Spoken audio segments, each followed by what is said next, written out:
Olá, aqui estamos mais uma vez bem juntinhos no consultório de família. Bem-vindos todos vocês, onde estiverem bem perto de nós aqui pela Novo Tempo ou pela web também. Tem amigos nossos acompanhando o programa da França, do Japão, nos Estados Unidos, lá no Canadá. Tanta gente bem junto com a gente acompanhando o consultório de família e nós ficamos bem felizes. Obrigada mesmo pelo carinho e hoje nós vamos fazer mais uma vez aqui com a graça de Deus, com a bênção de Deus, um programa que seja bom para você, bom para ajudar as pessoas que precisam de uma palavra de ânimo, de uma ajuda, de uma direção. Que Deus nos use, use a nós aqui no programa, use você aí em casa também para compreender aquilo que Ele tem a nos dizer através de uma palavra, de um gesto, de um sorriso, que seja tudo para fazer você feliz. Que Deus te abençoe, bem-vindos todos aqui ao consultório de família. E para fazer o programa comigo hoje, de volta, a psicóloga Thaís Souza. Bem-vinda, Thaís, bom tê-la. Obrigada. Já é minha companhia assídua? É, quase. Quase. Puxa vida, umas 2 vezes por mês. E também voltando aqui com a gente, a minha amiga Andréia Rojas, também psicóloga. Mais uma vez aqui, bem-vinda. É um prazer sempre estar aqui. Agora bem acompanhada, Bem né? acompanhada. E aí, quantos meses já de gravidez? São 35 semanas. Uau! Quase 9, né? É, tá pertinho. Bem-vinda. Tá, obrigada. Ou bem-vindos. Obrigada. Vamos então fazendo o nosso programa. Você manda e-mail pra gente agora, perguntando o que você quiser, falando um pouco de você ou compartilhando com a gente as suas opiniões. Por exemplo, você... mas antes deixa eu dizer, para o pessoal que vai participar pelo Twitter, hoje o nosso Twitter, bem conhecido, nós vamos dar de presente para um felizardo no final do programa, já que não podemos abençoar a todos com essa literatura.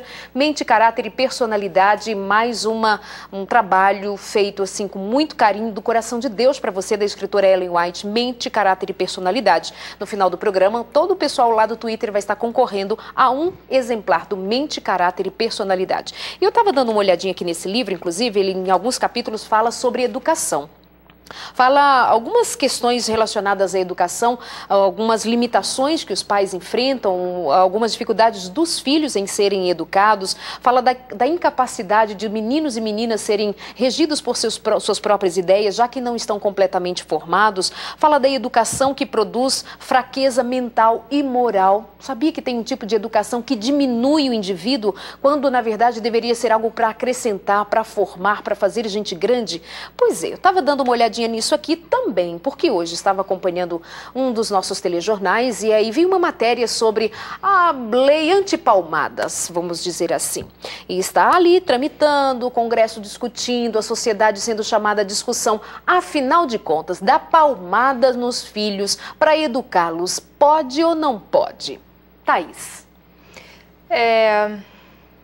Eu acho que quando as pessoas começam a pensar nessa lei, elas pensam, eu li muitos textos sobre isso, artigos e os motivos deles estarem tentando fazer com que essa lei seja aprovada e eles enfatizam muito a questão da palmada ser um passo para a agressão.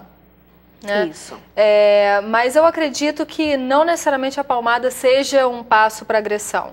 Né? Eu acho que para as pessoas que têm uma tendência a isso, elas podem se usar daquela situação de raiva, de impaciência com o filho e então descontarem no filho mais do que seria conveniente discipliná-lo. Agora, eu entendo que há outros tipos de disciplinas agressivas além de uma palmada. Então eu não gostaria de dizer tá certo ou não tá certo da palmada, mas eu acredito que há outras formas muito agressivas, né? Se você deixa de dar palmada, mas você fala de uma forma muito agressiva, né, descontando toda a sua raiva, né, numa agressividade verbal, exatamente. Então você vai estar descontando, você não vai estar dando a palmada, mas você vai estar sendo violento da mesma forma.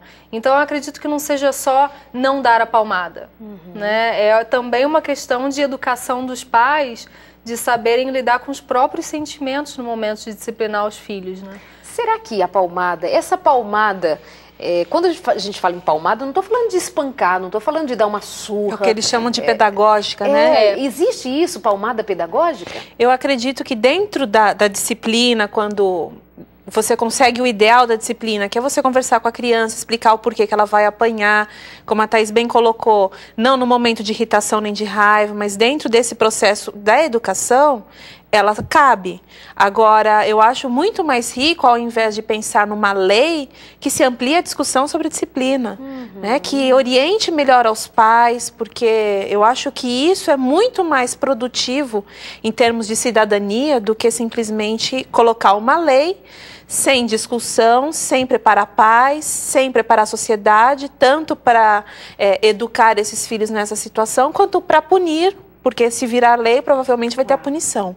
Né? E uma das questões é que os pais que forem acusados ou forem tidos como culpados porque deu uma palmada no filho, ele vai ser encaminhado, essa família vai ser encaminhada para o atendimento, né? E serão atendidos por psicólogos, sociólogos, enfim. O Brasil está podendo fazer isso? Não, e ele pode até ser mandado para fora da própria casa. Né? Hoje eu estava lendo sobre isso. E onde vão colocar tantos pais, não sabemos também. Né? Eu não sei. Outros países pelo mundo afora, nós podemos verificar que isso acontece, existem leis, mas, gente, dentro de casa, a família que se organiza. Será que de verdade o Brasil está capacitado para atender uma demanda tão grande de pais que não estão sabendo lidar com a indisciplina dos filhos? Porque tem filhos sofrendo porque não tem disciplina em casa e pais sobrando porque os filhos não os respeitam mais. E os professores? Quem que está cuidando mesmo dos professores? Que tem uma demanda enorme de meninos e meninas que não os respeitam na sala de aula. Que já perderam a autoridade, né? Não tem mais eu como. acredito que, assim, me dá a impressão de ser uma forma de tentar, como é que eu vou dizer? De tentar ajudar os pais na questão da disciplina, né? Vamos educar os pais. Né? Só que a palmada é uma coisa muito, uma atitude muito prática. E a educação dos filhos não é uma coisa muito prática, né? Não é uma coisa prática no sentido... não é uma coisa fácil de fazer exata, sabe? Olha, não faz isso, faz aquilo. Né? Cada criança é diferente, mesmo os filhos criados no mesmo lar, né, são diferentes. Então, não tem muito como medir, né? Não faça isso com nenhum. Né? Generalizar. Né? Então, até também estava vendo um material sobre... como que os pais podem negligenciar tanto os filhos em não ouvir, né? Em ele vai começar a falar alguma coisa, não quero ouvir você não, e né, aquele autoritarismo que é diferente de autoridade, né? Os pais devem ter autoridade, mas não serem autoritários, né? Então, eu acredito que educação seja muito mais do que, né, o sim ou o não da palmada. E também eu não sei até que ponto um pai e uma mãe que dá uma palmada no filho, ele está tendencioso a se tornar um agressor, um violento, que pega sua filha e joga pela janela. Que recebe essa palmada dentro do processo da disciplina, e isso vai fazer com que ela se torne violenta futuramente, que é um dos argumentos também, né? Então, eu acho que isso deveria ter mais discussão a respeito, no sentido de orientar os pais, né? Não necessariamente, mais uma vez, de impor uma lei restringindo aí algumas coisas, né? Você levou umas palmadas? Levei. Levou. Seu pai e sua mãe estão aqui, Eles estão aqui, eu devo dizer que eu apanhei e sobrevivi. Estou bem hoje. E não é psicóloga para sanar esses traumas, não, né? Não. Thaís. Eu apanhei também. Doutor César lhe deu umas palmadas? Deu uma que eu não me esqueço, mas não foi uma agressão, não, mas né, foi necessário. Mas sabe que eu estava pensando o seguinte, até eu também pensei nisso, né? Poxa, eu apanhei e sobrevivi, igual a Andréia falou. Mas por quê? Porque os meus pais não me disciplinavam só me dando palmada, né? E além, mesmo que me dessem, eles tinham um afeto por mim, eles demonstravam esse afeto, eles falavam que gostavam de mim, que me amavam, ou não necessariamente falavam, mas demonstravam de alguma forma. Então eu acho que quando os pais têm esse equilíbrio, né, de uma disciplina, às vezes de uma forma, né, como uma palmada, não necessariamente sendo a intenção de agressividade, e da mesma forma explica para o filho, né, tem uma disciplina mais educativa, vamos dizer assim. Então, o filho também entende esses significados, né? Não somente, meu pai é nervoso, meu pai é contra mim, não gosta de mim, né? Então, porque ele absorve o todo, né? Não só aquele momento ali. Ele tem outras demonstrações de afeto dos pais. E é interessante assim, que realmente a sociedade tem que amparar as crianças, porque em muitos casos o que acontece realmente é o descontar a raiva. A gente às vezes vê na rua, a mãe se irritou ali, já passa e metendo a mão em todos os filhos, beliscando, humilhando, às vezes expondo a criança em situações realmente agressivas. E isso é diferente de uma palmada dentro de um processo de disciplina, né? Para isso já tem lei, já tem o organismo, o Estatuto da Criança e do Adolescente que o protege de qualquer tipo de humilhação, de violência nesse sentido. Então essa mãe que já sai batendo em tudo, beliscando, puxando o cabelo, humilhando na rua, com palavras ou com os gestos mais agressivos assim, com esse tipo de violência física, já existem leis. Então que se apliquem as leis já existentes e não se criar mais uma, né? Mas enfim, Darleide gosta muito do programa e na minha opinião é correto dar umas palmadinhas de vez em quando para disciplinar. A Bíblia é a favor. E se os pais não disciplinarem no futuro, os filhos irão bater. Se os pais não disciplinarem no futuro, os filhos irão bater nos pais. E é a triste realidade. Pois não é que é verdade? Pois não é que é verdade tudo isso que estamos dizendo? Não é verdade que é necessário discutirmos mais, pensarmos mais? Se os pais estão aptos a de verdade serem pais, no sentido mais real da palavra, tendo o trabalho de uma coisa que não é fácil ensinar, não é fácil educar um pai. Você vai se preparando, viu, amiga? Você vai precisar dizer a mesma coisa várias vezes e ele vai repetir como se você nunca tivesse dito. É uma coisa de repetir e de falar e de ter paciência, é um processo de paciência. Agora, se uma lei vai resolver tudo, por que as leis já existentes não resolveram ainda? Então é bom a gente pensar. Mas vamos aqui, você pode mandar a sua resposta ou o seu comentário aqui pra gente também, vamos discutindo. Afinal de contas, nós estamos aqui como formadores de opinião e queremos mais do que dizer pode, não pode, está certo ou está errado, é fazer você pensar, é fazer com que nesse momento você pare e reflita. Que tipo de pai tenho sido? Hoje aqui no meu blog eu estava vendo uma mãe que mandou um pedido de socorro, ela dizendo que a filha tem 15 anos e ela diz, Darleide, eu não sei mais o que fazer para lidar com a minha filha. Então, assim, ela diz que já usou de todas as ferramentas para lidar com essa menina, mas a menina está sempre agressiva, a menina está sempre mal-humorada. O que pode estar acontecendo? Vamos até aproveitar aí, linkar um pouquinho. O que pode estar acontecendo com um adolescente ficar rebelde desse jeito? Às vezes a gente, os pais, né, nós como pais, eu ainda não sou mãe, mas a gente tende a julgar o filho, filha, exatamente pela ação dele, né? O que ele fez, pelo comportamento. E esse comportamento tem um motivo, né? Às vezes não é justificável mesmo, e eu acho que ela tem tentado trabalhar um pouco em cima disso, porque ela já falou que tentou várias coisas, né? Conversa e tal. Então tem os não justificáveis, mas tem os justificáveis no sentido não de que aquele comportamento é aceito, mas que tem um motivo por trás daquilo, emocional, né? As crianças, os adolescentes, não necessariamente, as crianças não têm, os adolescentes estão aprendendo a ter ainda um vocabulário de sentimentos, né? Uma expressão de sentimentos positivos, né? Saudáveis, vamos dizer assim.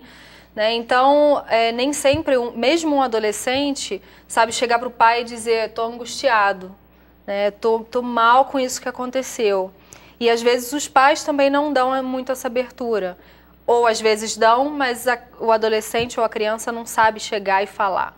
Então você está dizendo que essa menina, ela está se comportando assim, possivelmente ela tem um motivo. Não é que isso justifique a ação dela ser desrespeitosa, dela ser agressiva, mas tem que ter um motivo. Que talvez a própria adolescente não consiga nomear ainda os sentimentos e as sensações. Aí como que essa mãe vai se comportar?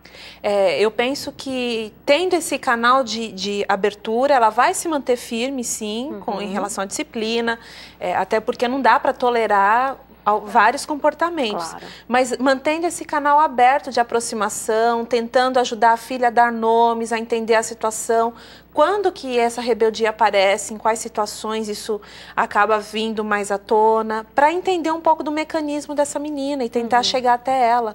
E aí me chama a atenção porque a mãe traz como se ela estivesse na luta sozinha, né? E é importante que o pai também esteja. Não aparece. Não aparece na informação. Mas às vezes a menina bate muito de frente também com o pai, né? E é interessante ver a postura desse pai, como é que ele está lidando com esse período da filha, com essa situação também, né? Então, são os dois, né? E às vezes tentar identificar quando que isso começou a acontecer na filha, quando que ela começou a ter esses comportamentos. Teve uma moça que escreveu para cá mais de um caso nessa situação em que o filho ou a filha, normalmente adolescente, estavam com comportamentos agressivos ou de indiferença, e depois, entrando mais um pouquinho na história, achou-se um ponto em que aquilo começou: a morte de um parente, a separação dos pais, né? Então, às vezes, a pessoa não conseguiu lidar, digerir aquilo ali que aconteceu, e então vai picando esses sentimentos, né, e deixando expressá-los dessa forma. Então, às vezes, também, além disso que a Andréia falou, né, de ajudar a nomear, de continuar sendo firme sim, com limites. Se a mãe ou o pai imaginam algum acontecimento desse, pode chegar para o filho e para a filha e perguntar: filho, filha, né, quando aconteceu aquilo ali, como é que foi para você? Como é que ainda está sendo para você? Né? Então, entrar um pouquinho nesse assunto, que pode ser difícil para o adolescente falar ou para a criança. E que às vezes os pais procuram poupá-los, achando que vai ser uma carga muito grande para que essa criança ou esse adolescente lide com ela. E, na verdade, eles captam tudo, eles sabem o que está acontecendo, mas fica aquele clima, né? Não vamos falar, mas eles sabem o que está acontecendo e não tem um canal de abertura para conversar sobre o assunto. Só que aí vai escapando através desses comportamentos agressivos, né? Tanta coisa para se analisar nesse sentido, né, entre pais e filhos. E tem filhos que são muito indisciplinados ou difíceis de serem controlados, né? Tem uma maneira de ser mais agressiva e bate de frente, principalmente na adolescência, bate de frente com os pais. Mas temos visto também muitos pais que não sabem colocar a sua autoridade, não sabem lidar com as diferenças de personalidade entre os filhos que têm em casa. E é preciso nós chamarmos à tona, de volta, a colocação da autoridade paterna, materna, mas não autoritarismo, como a Thaís falou inicialmente também. Não é autoritarismo, não é tem que falar, cala a boca porque eu estou mandando, mas criar uma relação de: olha, eu sou seu pai e sua mãe, o limite é esse. E com essa menina, ou com casos semelhantes, eu até lembro que eu falei isso para a mãe: já que tentou de tudo, já que essa mãe está dizendo que tentou de tudo, que conversou, que já disciplinou e etc, não deu certo, sabe uma das coisas que eu não sei se vocês acham possível, mas eu conhecendo vocês, eu acredito que sim, mas assim, às vezes o pai e a mãe chamar esse filho, no caso essa filha especificamente, dizer assim: filha, eu não sei onde eu errei, eu não sei o que eu fiz, eu não sei como te machuquei, eu devo ter feito alguma coisa. Sabe assim, fazer como Deus faz com o pecador? Quantas vezes Deus foi atrás do pecador? Todas as vezes, né? Foi atrás de Adão, foi atrás de, enfim, Elias escondido na caverna, lá vai Deus atrás dele. Deus errou? Era Deus quem tinha que ir em busca do pecador? Não, era mas o pecador não tinha noção. O filho às vezes não tem noção, a filha não tem ideia de que a mãe está fazendo o seu máximo, o pai fazendo o seu máximo. Então vai pai, mãe, chama e vamos do tipo assim, fazer uma santa ceia, sabe? O pai lavar os pés do filho, da filha, ter uma conversa, abrir o coração e o pai se desarmar um pouco, a mãe se desarmar um pouco para dizer: filha, onde foi que eu errei? Pelo amor de Deus, que o meu coração está sangrando de ver você agir assim comigo. Eu acredito que é um caminho, né? Nem sempre a gente percebe um comportamento nosso que magoa a outra pessoa, né? E de colocar exatamente isso, que às vezes ele está tentando, dando o melhor de si os pais, né, por um caminho, mas que não está atingindo esse filho. Isso. Então, que esse filho mostre e pontue para os pais: olha, é por aqui, eu prefiro que seja assim, dessa forma, e eles entram num consenso, fazem um acordo entre eles de relacionamento, né, para um conseguir realmente esse contato com o outro. Porque, afinal de contas, relacionamento é muito essa palavra que você diz: acordo, né? Nem do meu jeito, nem do teu jeito, mas é um acordo. Como é que a gente vai fazer? São muitas diferenças, né? Muitas diferenças. Ou em algum caso também, Darleide, eu acho que tem situações realmente em que o pai, a mãe, os filhos podem fazer essas tentativas e não conseguirem, por alguma razão que eles mesmos não saibam, né, se conversarem, se conectarem, como a Andréia falou. Então, em alguns casos como esse, pode ser até interessante a busca por um psicólogo, né, que faça uma terapia familiar, por exemplo, né, e vai os pais, o filho, e haja ali um profissional intermediador, né, que possa conversar entre eles. Então, pode ser uma forma também de ajudá-los nesse sentido. Tá certo. Vamos mandar abraço aqui a Marli Buck. Ela diz assim: parabéns por este programa, gostaria de ganhar este livro, obrigada pela atenção. Tem que ir para o intervalo, mas é bem rapidinho e nós já estamos de volta. Manda e-mail para a gente, consultoriodefamilia@novotempo.org.br. Até já.